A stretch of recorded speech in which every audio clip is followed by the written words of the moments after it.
क्या आप जानते हैं कि भारत का एक सेक्टर आने वाले कुछ ही सालों में डबल होने वाला है? जी है, हम बात कर रहे हैं भारत के हेल्थ केयर सेक्टर की। आज हम इसी की गहराई से पड़ताल करेंगे, इसकी जटिलताओं को समझेंगे और देखेंगे कि इसमें निवेश की कितनी बड़ी संभावनाएं छिपी हुई हैं।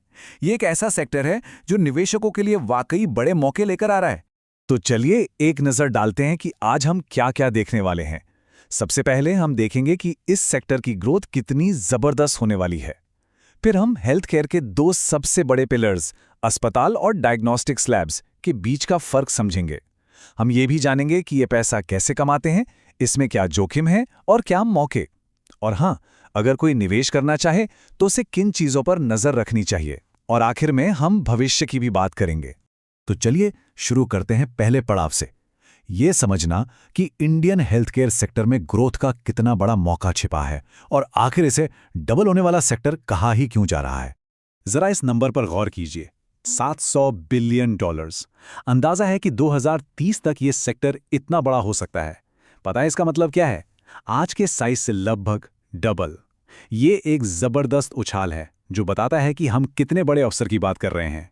और ये मार्केट सिर्फ बड़ा नहीं हो रहा, बल्कि रॉकेट की स्पीड से बढ़ रहा है। इसे हम CAGR यानी कंपाउंडेड एनुअल ग्रोथ रेट कहते हैं।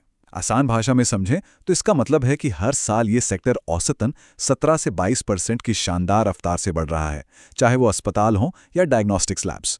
ठीक है, तो ग्रोथ की बात तो समझ आ गई, लेकिन चलिए अब इस सेक्टर के दो सबसे जरूरी हिस्सों को समझते हैं। एक तरफ है हॉस्पिटल्स और दूसरी तरफ डायग्नोस्टिक्स लैब्स। ये दोनों काम कैसे करते हैं और एक दूसरे से कितने अलग हैं, आइए देखते हैं। देखिए, दोनों के काम में एक बहुत ही बेसिक फर्क है। अस्पताल का फोकस होता है इलाज पर, सर्जरी पर, मरीज की देखभाल पर। वहीं डायग्नोस्टिक लैब्स का काम है बीमारी का पता लगाना, मतलब टेस्ट करना। लेकिन सच तो ये है कि एक के बिना दूसरा अधूरा है।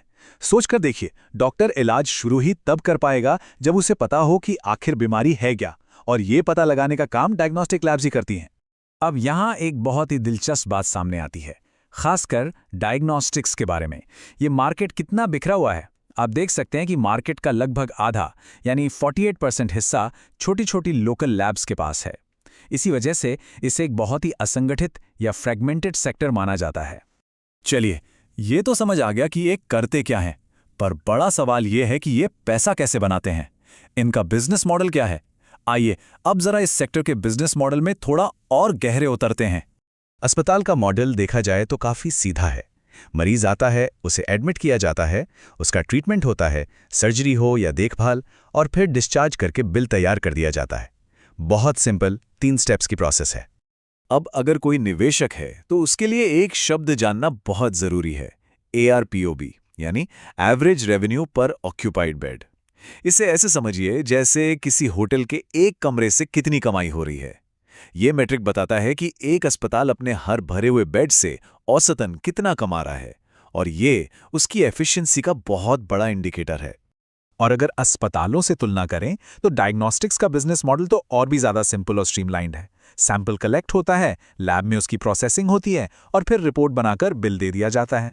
तो पैसा आता कहां से है? असल में अस्पतालों की कमाई का बड़ा हिस्सा आता है सर्जरी, कंसल्टेशन और उनकी अपनी फार्मेसी से। वहीं दूसरी तरफ डायग्नोस्टिक्स की कमाई का जरिया है रूटीन टेस्ट, कुछ खास हाई मार्जिन वाले टेस्ट, और हाँ, आजकल जो प्रिवेंटिव हेल्थ पैकेज बहुत पॉपुलर हो गए हैं वो भी। ठीक है, तो ग्रोथ की कहानी तो बहुत अच्छी लग रही है, लेकिन जैसा कहते हैं हर सिक्के के दो पहलू होते हैं। इस सेक्टर में जहां मौके ही मौके हैं, वहीं कुछ रिस्क भी हैं। तो चलिए अब एक बैलेंस नजरिया अपनाते हैं और इस सेक्टर के रिस्क और रिवॉर्ड्स दोनों को समझते हैं। चलिए, इस स्वॉट एनालिसिस से पूरी पिक्चर क्लियर हो जाएगी।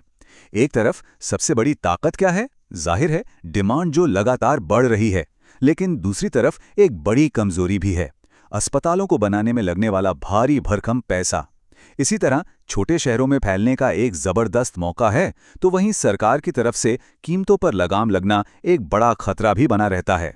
ये लाइन बहुत गहरी है और भारत में ये एक कड़वी सच्चाई भी है। एक बड़ी बीमारी का बिल किसी को भी फाइनेंशियली तोड़ सकता है, और यही वो वजह है कि हेल्थ इंश्योरेंस की अहमियत इतनी तेजी से बढ़ रही है। ओके, तो इतनी सारी जानकारी के बाद अब आते हैं मुद्दे की बात पर। अगर किसी को इसमें इन्वेस्ट करना है तो उसे देखना क्या चाहिए? चलिए एक इन्वेस्टर की प्लेबुक बनाते हैं। सवाल बिल्कुल सीधा है। इन कंपनियों को ट्रैक कैसे किया जाए, कौन से नंबर्स पर नज़र रखनी चाहिए, चलिए अगली कुछ स्लाइड्स में इसका जवाब ढूंढते हैं। तो अगर अस्पताल की बात करें तो सबसे पहले देखिए ऑक्यूपेंसी रेट, मतलब उनके कितने बेड भरे रहते हैं। फिर आता है ARPOB, जिसकी बात हमने पहले की, यानी हर बेड से कमाई कितनी हो रही है, क्या वो अपनी बेड कैपेसिटी बढ़ा रहे हैं। और हाँ, वहाँ किस तरह की सर्जरी हो रही है ये भी देखना जरूरी है, क्योंकि ज्यादा कॉम्प्लेक्स सर्जरी का मतलब है ज्यादा रेवेन्यू। और जब बात डायग्नोस्टिक्स की आती है तो यहाँ के नंबर्स थोड़े अलग हैं। यहाँ देखना होता है वॉल्यूम ग्रोथ, मतलब कितने टेस्ट हो रहे हैं, हर टेस्ट से कमाई कितनी हो रही है, क्या वो नए शहरों में अपने सेंटर्स खोल रहे हैं और उनके कस्टमर कौन हैं, सीधे मरीज या फिर दूसरे अस्पताल। ये सारी चीजें उनकी परफॉर्मेंस को समझने में मदद करती हैं। तो हमने प्रेजेंट को तो समझ लिया, लेकिन फ्यूचर कैसा दिखने वाला है इस सेक्टर का? कौन से बड़े ट्रेंड्स हैं जो सब कुछ बदल देंगे?